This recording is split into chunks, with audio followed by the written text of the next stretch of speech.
This is Unger 101, the politics of Roberto Mangabeira Unger.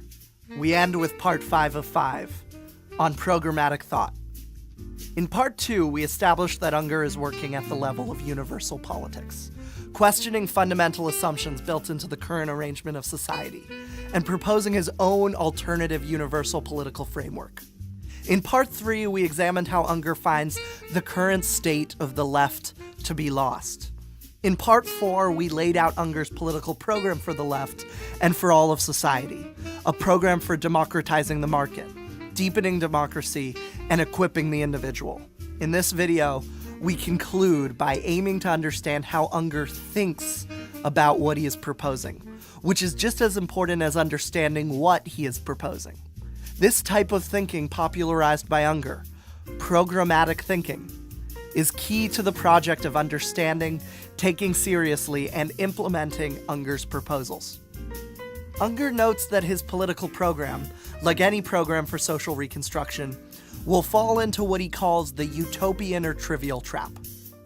If a proposal is very different from the status quo, it is called interesting but utopian. If it is close to the status quo, it is called feasible but trivial. Thus, everything that can be proposed about alternatives stands a good chance of being dismissed as either utopian or trivial. Unger aims to solve for this problem, to develop a way of thinking about structural transformation that allows for one to propose alternatives without being accused of being unrealistic, which is a word most used to mean not possible, but Unger believes is a word we use to actually mean not proximal to the existent arrangement of society.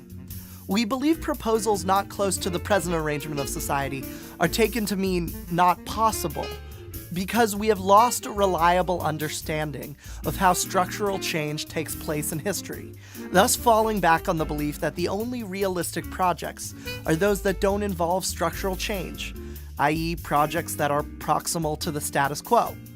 Thus, to solve this problem, Unger aims to rediscover a reliable understanding of how structural change takes place in history.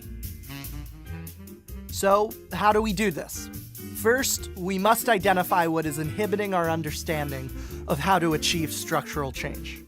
Unger starts with two inhibiting ideas that both stem from the history of our relationship with Marxism. Bear with me here. To Unger, Marxists put forth three major ideas about structural change. One, that there is a short, finite list of possible societal arrangements, such as, say, feudalism, capitalism, or socialism. And two, that these arrangements are forms that are indivisible and can only rise and fall as one. And three, that these formal systems are driven forward by irresistible historical laws. For example, feudalism becomes capitalism, becomes communism, through this set prescribed path. 100 years after these ideas were popularized, Unger doesn't buy these arguments. Unger goes as far as to name each a fallacy. The typological fallacy. There is a closed list of institutional alternatives. The indivisibility fallacy. Institutional structures must stand and fall together as one. And the determinism fallacy, that uncontrollable and little understood law-like forces drive the historic march from system to system.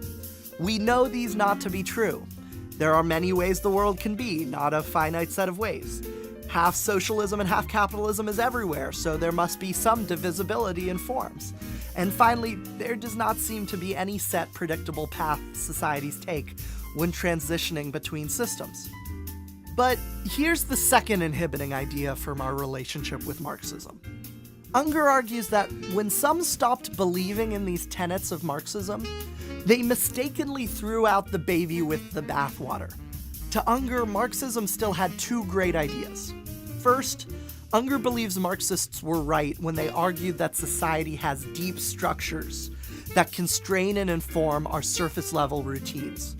We might perceive that our interaction with a homeless man last Tuesday, and that vote in Congress 4 years ago, and the way some map is drawn in history textbooks are all independent, innocuous events that follow their own neutral logic. But the reality, according to Marxists, and Unger agrees, is that all three are at least partially constrained and informed by some deep structure, say a class structure.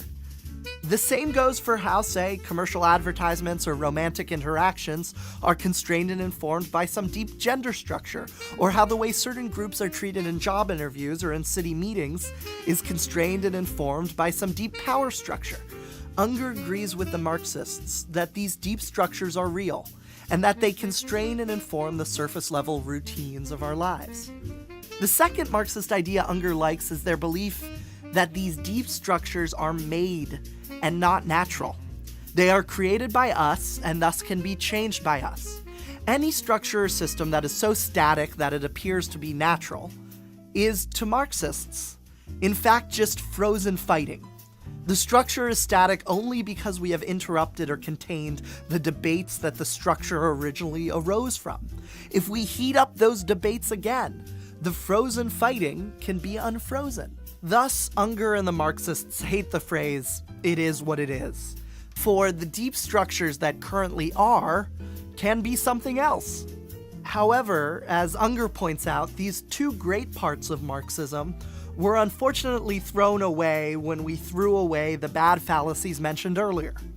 And as we stop believing that society has deep structures invented by humans, as we stop believing that these deep structures are simply frozen fighting, as we start believing that society is some natural, unmade, necessary, uncontrollable phenomenon, then we start succumbing to what Unger calls the rationalizing impulse. The belief that our current form of society must have arisen because it won out in a quasi-Darwinian natural survival of the fittest against its less effective alternatives, which were winnowed out. The present structures we find ourselves are the natural, necessary, and rational victors in the contest for the best structure of society. Succumbing to this impulse, social scientists begin to see their job as rationalizers of why society is the way it is, rather than as reimaginers of society. Like how evolutionary scientists rationalize why humans have 2 lungs or giraffes have long necks, social scientists begin to rationalize why the present structure of society is necessary and natural, and thus, unfortunately, delegitimize possible alternatives as impossible or unnatural. We see this all the time. For example, we start saying things like, well, constitutions have to have 3 branches of power because that's the way things are, and if something else was good, it would be around by now. Or, this is the natural way markets should be organized. Or, of course school is for 4 through 18-year-olds except summers and then you go to college. That's the way it has been proven to work. Instead of questioning, perhaps it's random that that's the way it is organized. Or perhaps some positive results of the present structure led it to be organized this way originally, and other factors entrenched it as the lasting system. But couldn't we still imagine some alternative that would also have these positive results, plus more? So, to put these pieces together, one of Unger's grand insights is to ask what would happen if we kept the good parts of Marxism, deep structure and frozen fighting, and chucked the bad parts of Marxism, the typological, indivisible, and determinist fallacies. If we kept the good, we would begin to ask a series of productive what-ifs. For example, what if we started believing again in deep structure? The idea that there are certain underlying contexts that inform our routine practices, like a deep class structure or deep power structure. What if we started to believe again that these deep structures are not natural or necessary, but are the result of frozen fighting, that they used to be free-flowing structures affected by piecemeal changes of institutional shifts, political movements, cultural reforms, historical accidents, and random coincidences, but are now the way they are because a set of factors happened to freeze that free flow? As we ask these questions, we become what Unger calls anti-necessitarian. We stop believing that the present structure is natural or necessary. We believe it can be changed. Now, if we pair this with the chucking of the bad parts of Marxism, an even more clearer picture of structural change appears. What if we rejected the typological fallacy? The idea that there is a fixed number of types of deep structures like feudalism, capitalism, or socialism. What if we rejected the indivisibility fallacy, the idea that deep structures rise and fall as one and cannot be changed piecemeal? And what if we rejected the determinist fallacy, the idea that such deep structures only change through a determined path through history, uncontrolled by human will? We start believing that there is not a closed set of forms society can take. We can imagine an infinite amount of forms. We start believing that the present form we are in is not a unibodied machine or system. It was built and can be rebuilt in piecemeal. We do not have to destroy one and rebuild another in one fell swoop. We start believing that because there are no forms, there is not a set path through which to transition between forms. We can improvise steps to new structures along the way. This line of thinking is freeing to the reconstructive imagination. If you, as someone who wants to change the world, did not ask these questions, you are likely in one of two camps of despair. Either A, you take all of Marxism to be true and feel like you can't change the world because the deep structure of society is so embedded and indivisible that your only recourse is the pipe dream of full-blown revolution down a predetermined path of possible structures. Or B, you throw all of Marxism's insights away and feel like you can't change the world because you see the status quo as the rational and necessary result of the natural winnowing of possible structures over time, leaving you to only tinker with glitches and inefficiencies at the margins. This is despairing. But Unger's call to save the good parts of Marxism and chuck the bad fallacies lead us out of this despair and towards one of Unger's greatest contributions to the project of Reconstruction: programmatic thinking.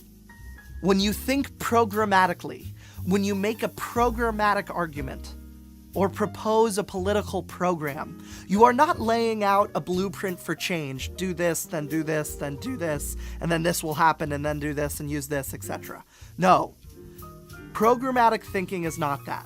Rather, you are simply doing two things when you are thinking programmatically. One, you are setting a trajectory, a direction.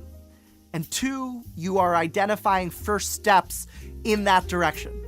You set out a vision of another world, and then an insight into the adjacent possible, the first step to this vision. What matters is not each step, but the direction of steps and the first few. As Unger puts it, it is not about blueprints, it is about pathways. It is not about architecture, it is music. That's programmatic thinking, setting a direction and identifying first steps. The key here is the necessity of the two parts, and how so many changemakers miss one or the other. One will fail if they only collect first step reforms without a direction or vision. As Unger puts it, it is not enough to collect small practical ideas about what to do next in each realm of social practice and public policy. It is also important to insist on big ideas about the direction in which to move. One also cannot lay out a grand vision without identifying a first step towards it. We need the first crack in the ice. We need to identify the first section of pathway poking out from the woods. If you can give both, if you mark out a direction and define how to begin traveling on it, you have a shot at transformative practice. Notice how this solves the being realistic problem, the problem of defining proposals as realistic by how proximal they are to the existent arrangement of society. In programmatic thought, the trajectory matters more than the proximity to the present circumstances. You can talk about the direction in terms of points far away from the present arrangement or close to it, but the direction itself is neither realistic nor unrealistic. And every point far away begins with the adjacent possible, the deployment of the materials at hand in the pursuit of movement in the desired direction. Now, when one asks, "Is your proposal realistic?" you respond, "I am simply marking out a direction and identifying first steps. The first steps I have identified are more realistic than further points down the line, but that down the line is just a few first steps away." Programmatic thought can best be understood by contrasting it to the revolution versus reform debate ever present in circles interested in structural change.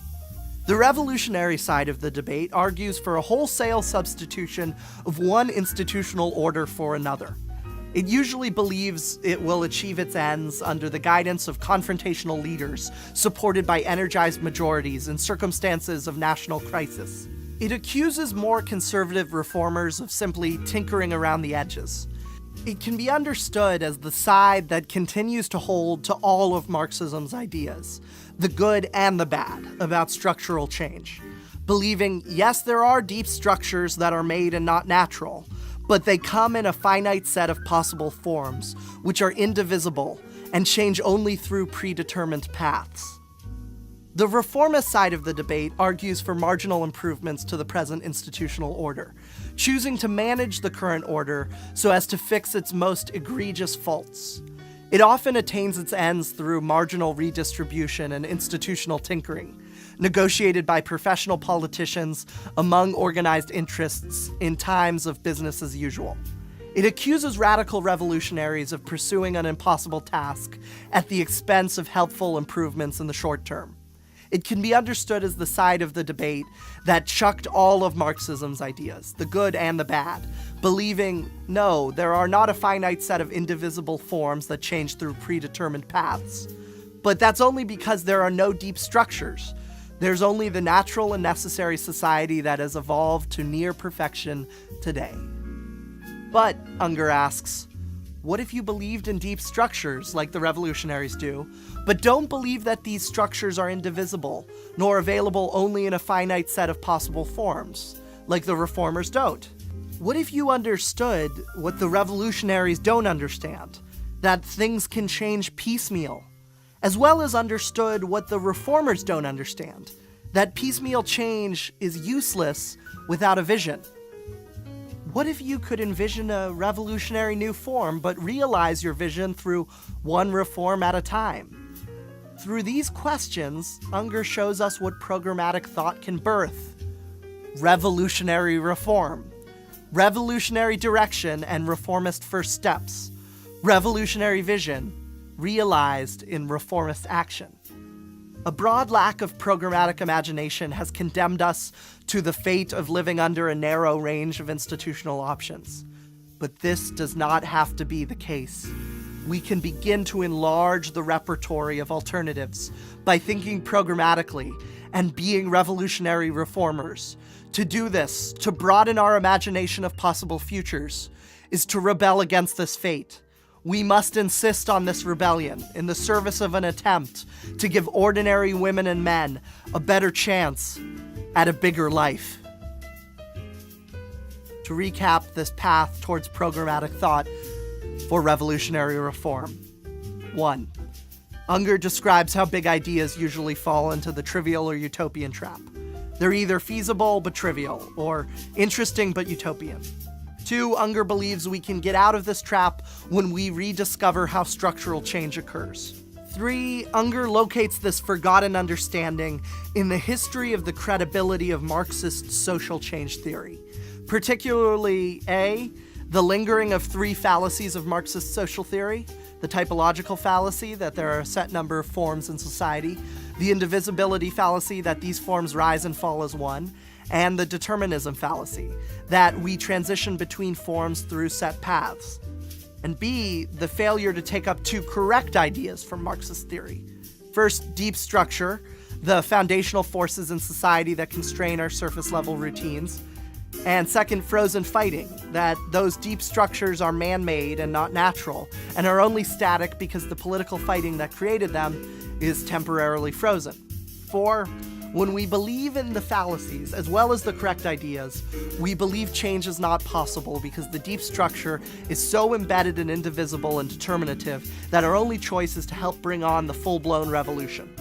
5, likewise, when we chuck all the fallacies but also chuck the good ideas, we also believe change is not possible because society is just a rational and necessary result of the natural winnowing of possible structures over time, leaving our only role to be correcting marginal glitches and inefficiencies in our perfect rational status quo. 6, the former group forms the revolutionaries, the latter group forms the reformers. The revolutionaries have vision but no first steps. The reformers have possible steps but no vision. 7. Unger brings the revolutionaries and the reformers together into revolutionary reform through the process of programmatic thinking. First, setting a visionary direction of where society goes, and then identifying adjacent possible first steps in that direction. Having a revolutionary vision, but achieving it through piecemeal reform towards that vision. When thinking programmatically, proposals are no longer blueprints that could be realistic or unrealistic, utopian or trivial. They are rather visionary directions coupled with pragmatic first steps.